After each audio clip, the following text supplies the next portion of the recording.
We would now like to welcome to stage for closing remarks Dr. Mahmoud Mohildin, UN Special Envoy on Financing the 2030 Agenda for Sustainable Development. Let's give him a round of applause. Right, thank you so much for this very insightful panel and the discussion. I have just a few reflections, and of course, one of the major disruptors that we have in our system is system of dialogue is Mr. Naguib Sawiris when he challenges those COP goers of any kind of a recommendation that had been taken seriously. We have one survive from COP27, and there are other coming. The recommendations for establishment of the Loss and Damage Fund, and that was really a marathon for many years, especially for small states, small islands, many developing economies suffering from vulnerability. Thanks to the leadership of COP27 and partnership with COP28, in the first day, yesterday, it was announced that this fund is not just an idea, but it's established with seed funds being provided to it. But of course, it's a fund that is after dealing with a challenge of $150 billion a year of losses and damages, because we are not doing seriously enough in adaptation, and we are not really taking all of what you are saying now in mitigation, especially in the private sector, seriously. So this is the kind of trouble that we are suffering from. Another issue is basically about why I've been saying, and I was quoted, and some people were unhappy, I'm happy to make them unhappy again, why climate finance is insufficient, inefficient, unfair, because we are adopting bad ideas. We are relying on public finance, we are relying on multilateral development banks with very limited capacity to develop. I have worked for around 10 years at the World Bank. I know that what the World Bank is capable of doing, and I know very well what the World Bank is not capable of doing. I know that the new president of the World Bank said that he's short of capital for him to do the de-risking, the partnerships, the leveraging, the blended finance that you are after from his perspective, but he needs more capital. And this is a political decision to have. So he doesn't have the sufficiency. And the African Development Bank is smaller than the World Bank, and I bet that my good friend, Mr. Adesina, would say, well, give me more capital to leverage the private sector, as he was trying to say. The other thing is about efficiency. The president of the World Bank said it takes 27 months for a dollar to get out from the door after shaking hands with a minister from Togo, if he's convinced and she's convincing enough.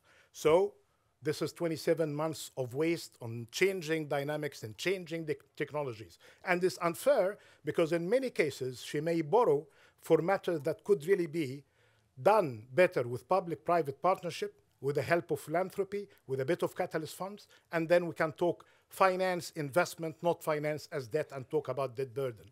So here, the whole model needs to be changed to the better, and we know why. We know the case, and we know how to fix it.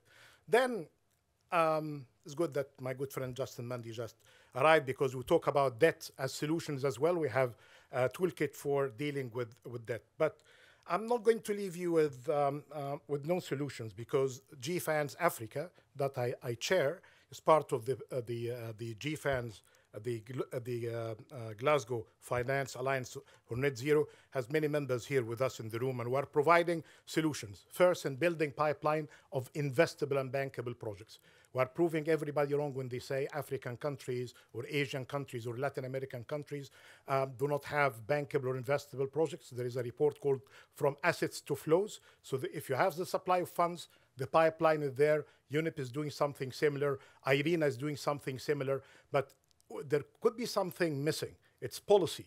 It's regulations. It's basically incentives in order to get the supply of finance meeting the demand through the investors. Then I think what I would recommend here is basically realizing our comparative disadvantage. Private sector can do a lot. It's innovation, it's agility, it's inventions, it's risk-taking and finance at the substance that we like to see. Public sector is better as in supervision if they have the effectiveness and the regulatory capacity and the policy frameworks. In some cases, I think the roles have been confused, not just in African countries, but in many countries around the world. Subsidies, if they are smart, they are welcome, but we need to be mindful to some not very smart subsidies if they have negative spillovers in partnerships. Then about bad ideas, they need to be recommended. I hope that the good words of the minister from Togo was not misinterpreted, that would say, well, let's empty those pools by mugs. I tried to ask my daughter, who's sleeping now in Washington, how many days it takes in order to empty a pool by a mug. But I got a help from Google. It would take 5 days for an average pool, 30 by 6 by 3. This is feet. 5 days without sleep. But this was by pints, because that pool was in Australia. That was actually a competition. My concern is, if this idea was floating around, somebody would say, well, it could be a job-creating idea. So let's have more people with mugs in order to do that. And then we have a competition, and the government could come with an award for the fastest in emptying the pools and getting technical assistance from the like of the World Bank to do that kind of work to be more efficient in a dull technology that the minister was making a mockery of. But actually, we have many bad ideas in the system, including replacing the roles of the private sector by the public sector and otherwise.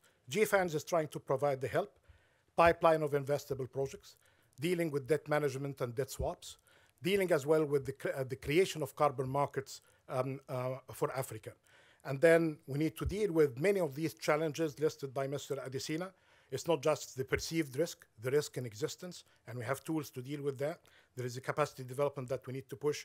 And of course, there are some surprises that we need to be prepared for. The IRA, the Inflation Reduction Act of the US, is fantastic for the US. But if you are in business, you need to be mindful, not just in Africa, but if you are in Europe, because with this kind of generous support from the US to its investors, they need to be as competitive and supported by similar subsidies. If you are in green hydrogen, I'm talking about serious cases here, that were about replication of ideas somewhere, but the investor said, well, let's focus on that one because we are better off doing that business in the US. And of course, we have the CBAM coming from the European, the cross-border adjustment mechanism. If you are in steel, fertilizers, cement, aluminum, you need to be careful because CBAM, starting actually 2 months ago to fill the forms, to be in effective regulations in a couple of years, we need to be prepared for that. If Mr. Adesina is here, who would say, well, I have the following to tell you. Decarbonize, but that needs investment and restructuring with better technology. Create carbon markets, and I think we need to partner with him better in order to accelerate ACME.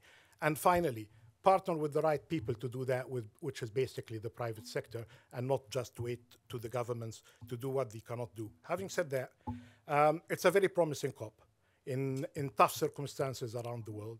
But we saw the announcement yesterday of the loss and damage fund. Jacqueline mentioned the $30 billion and the minister as well of investments offered, which are good opportunities. Part of that had been already taken by top investment and asset managers, but there are other opportunities, not just from the UE, but from others. It's basically about getting the public-private partnership rights and definitely get the philanthropies where they should be in providing the catalytic help and the investments in the human capital that is much more important than any of what I just mentioned just now. Thank you so much.